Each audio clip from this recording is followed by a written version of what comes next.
let's see. It's fine. You can actually skip to the next slide, Kemal. Okay. All right. So then,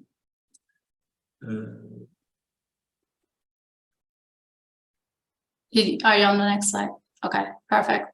Actually, we thought that going back to the basics is a good idea, both from a training perspective, but also emphasizing the major points for practice flow, because what goes hand in hand in revenue cycle is the type of denials, what we can prevent at the practice level, and hopefully we actually do not face those type of denials. Actually, going back to our 2020 article, Kemal, you summarized very well what the major elements of revenue cycle management are. And there you highlighted that actually insurance-related issues make up about 40% of all claim denials. This makes life a little bit easier, but also a little bit complicated at the same time, because we know the majority of types of denials that we will receive, but also the challenge is still there because we face similar denials from across the states, all clients in a similar format all the time. Actually, on the next slide, you will see a summary of, this is for the last 12 months, based on our actually correction work on client accounts. We covered about 103,000 preventable denials. And out of those, as you can see, with 18%, top denial reason is incorrect or missing insurance information. Eligibility-related denials make up, again, majority of the preventable denials, because it doesn't end with incorrect or insurance information, but there's also the incorrect ID or relationship or date of birth. There may be cases where actually insurance coverage is not effective at all. And another denial that we see often is when the practice is not able to identify patient's Medicare eligibility properly. Patient may rather have an HMO plan rather than traditional Medicare, and those also contribute to the eligibility denials.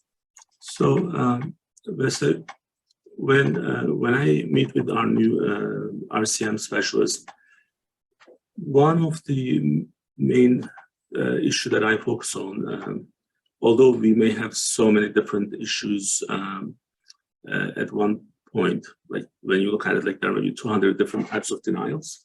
So that's not really that important at that point, because we are trying to kind of show them, okay, here's the most common ones when you group them, as you were saying earlier, like 50% of them are coming from one source. So then in that 50%, if you look at the overall insurances, how many of them are Medicare versus Medicaid products, and how many of them are commercial. So you really need to, by learning 3-4 insurances, you can cover 75 to 80% of what we have. And that just makes that wholeness, okay, this one whole, as a whole, this is not that complicated. As we get into the details, then of course we are going to have different scenarios and different maybe examples. But we want people to understand that this is not about, oh, we have 200 denials. This is really group of denials. 90% of our work are coming from 3-4 different groups of issues, and that's what our main kind of like one of our main focus. So going back to our all right, I think you made a great point there, because what you're briefly saying is that just tackle these major things, know your insurance well, know your payers well, verify eligibility properly, and you got almost 50% of the work done, right? You're good with quality work. And that's what we try to emphasize with the clients too, because from practice perspective, the very basic thing of ensuring that we verify eligibility correctly actually returns to us in various different good ways. One is definitely increasing the clean claim rate, and this will directly reflect on your cash flow for the practice. and that it will also mean that there will be improvement in claim denials on especially eligibility type of issues, which will in return translate as improved days in AR, which is a reflection actually you are getting paid faster on your claims on average. And then hopefully this will also translate as improved collection rate with the patients too, because you will know better when you build the correct insurance, what you get paid by insurance and what's the patient responsibility, and hopefully actually your practices adopting upfront collections to make the responsible party part of the dialogue.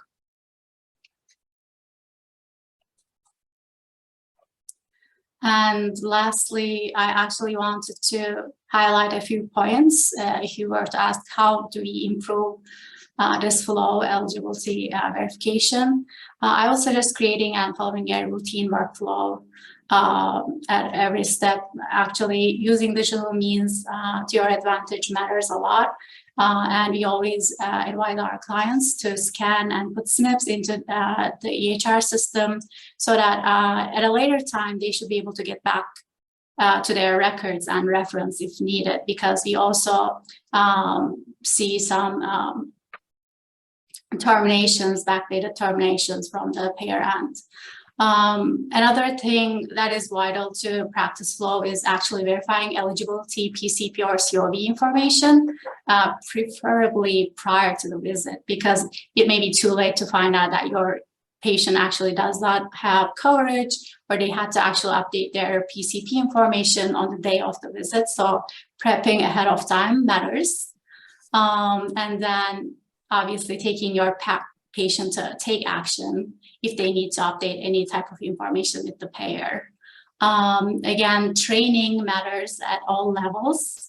I think one vital thing here is also giving the message that how important it actually is, and how each and every employee at actually front desk to matter to the health of your practice, and they can contribute to the basically best practices in your office.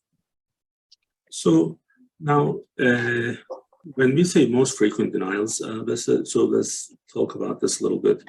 So one of the issues we have, these are most frequent, and they're simple, but they're happening all the time, right? So, and I was actually thinking about for today's session to see why are these happening. Like what are some of the barriers, or what are the actual current state and current situation where we are in an ideal state. Now, many people don't realize how difficult to find staff, support staff, ancillary staff, whichever you want to call it, in the medical offices. And these individuals, if you look at their training for the job that they're assigned, there is really no correlation most of the time. And unfortunately, they do, you know, one of the, so, okay, let's do this. So when you make less money, it's not the worst thing in the world, because it gives you some freedom. What I mean is, when you make less, you can also leave a job whenever you want easily, because you'll be able to find another job with the low pay level.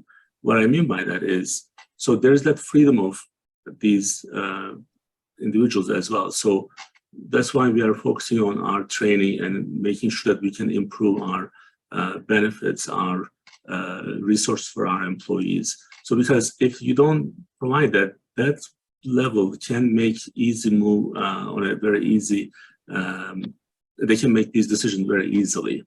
And that becomes a big issue for many medical practices. I remember some of the medical practices, they didn't provide any benefits. no medical insurance. Like imagine you're a medical practice and you're not providing a medical insurance for your own employees. There's no proper amount of vacation or time off, no short-term disability. Most of our patients, most of our, not most, but there is a big portion of our employees. They may be struggling, they may be single moms at that level again. So when you have to deal with those types of issues and then come to support a physician in their office who don't have same struggles, then you are not really actually getting the proper support. So you follow me so far, right? I think I get your point, and I agree. It's not just one-dimensional problem. It's from staffing to keeping the staff, but also compensating at levels that they can stay with you and grow with you. It's a whole another issue. I know we can't cover all in one RCM session, but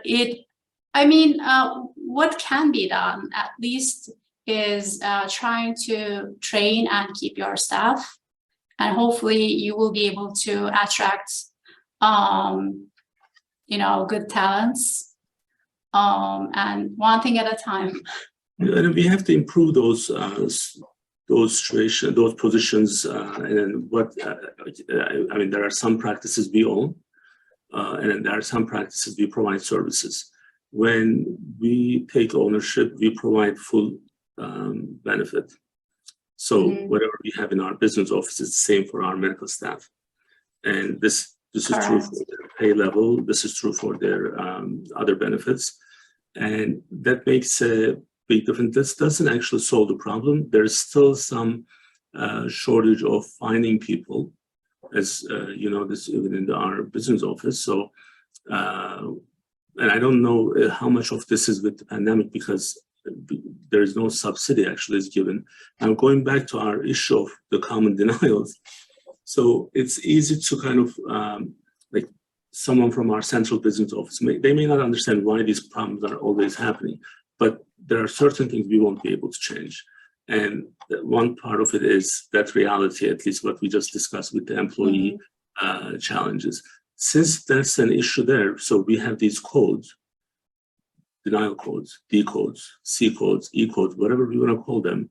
And we actually, we have the copyright of those D codes. The reason we came up with that is because we want to have some simple way of communicating with our clients, and the check-in, check-out, anyone who touches the patient account, they can actually easily see what's going on with the patient account. So, but I think from our point, when we see most of them, like I still get into some of the AR work just so that I can actually give you guys some support. Very simple problems, like that's still, even when we are fixing it, like what's simple problem is like, well, like copy paste copy paste is your friend, especially when you are entering like a 10-digit number with the 3 prefix in front of it. So yeah, avoiding typos or like paying attention to basics.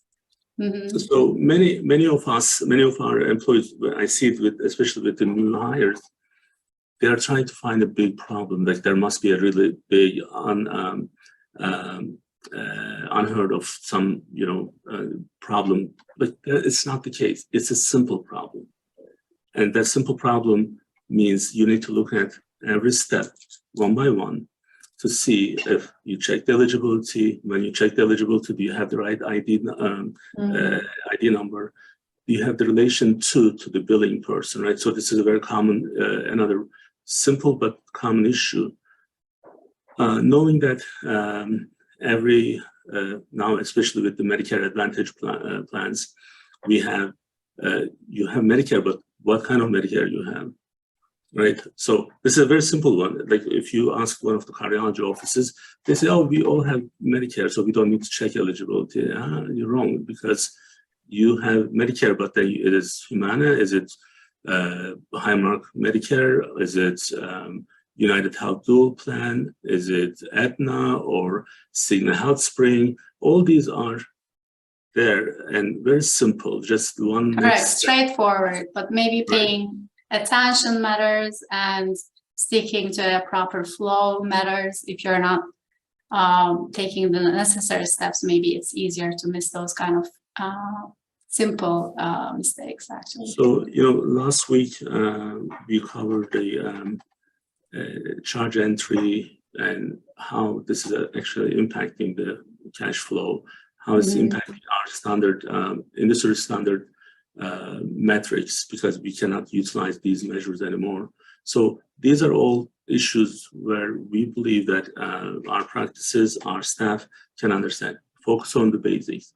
So then before you try to figure out some big problems, see if their insurance actually is even active.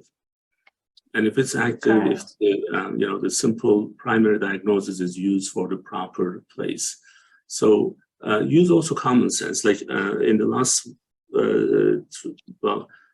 my training is not the technical one, right? So when I meet with the AR, especially new ones, what I was able to provide them is understand the common sense, the common logic behind why this problem actually is happening. So if you have a mutually exclusive diagnosis, what does that mean? What does mutually exclusive means? Like you need to actually even know what that means, right? So then, one is contradicting the other one, or it may be two things that cannot be there at the same time, or it can be one is the variation of the main one. So it's very simple. And then these things are available on Google these days, so you don't have to memorize them. Sure. Although you and I, we are MGMA certified, and we want our people to go through the same pattern, same path. But our today's focus is, let's look at these simple ones, simple issues, which is happening again and again and again. Also, clients who are listening to us, they really need to make some changes with their staffing, and meaning that provide better pay, provide better benefits, and better training. So no one should be coming into the office without the proper training, because they're just going to create more trouble for themselves. And then also, once they learn these things in their own way, they will never, it's going to be very difficult to fix those things, right? Yeah, another thing is just, we don't want to just make the corrections and move on. We want to pay attention to the trends and outliers, and communication matters the most. Just like you highlighted, our denial system provides us a tool to actually communicate to a client directly what types of denials we are correcting, what is the percentage and breakdown, so that they can focus on those areas. Yeah. All right. Well, Vested, thank you for joining me. Thanks for having me. Hopefully this would be another good extra resource for our employees, and then I'm sure we'll have you back again. Thanks.